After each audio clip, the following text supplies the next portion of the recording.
Almost আমরা সবাই জানি কমলা লেবুর খোসা স্কিনের জন্য ভীষণ উপকারী, কিন্তু তোমরা কি জানো বন্ধুরা, কমলা লেবুর খোসা চুলের জন্য ভীষণ উপকারী।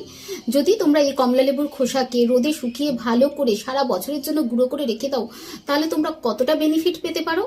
আর যদি তোমার বাড়িতে যদি সেরকম রোদ না থাকে, তাহলে তুমি কমলা লেবুর খোসাটাকে ভালো করে থেতো করে নিয়ে নারকেল তেলের মধ্যে দিয়ে রোদে দিয়ে রাখতে পারো বা ফুটিয়েও রেখে দিতে পারো।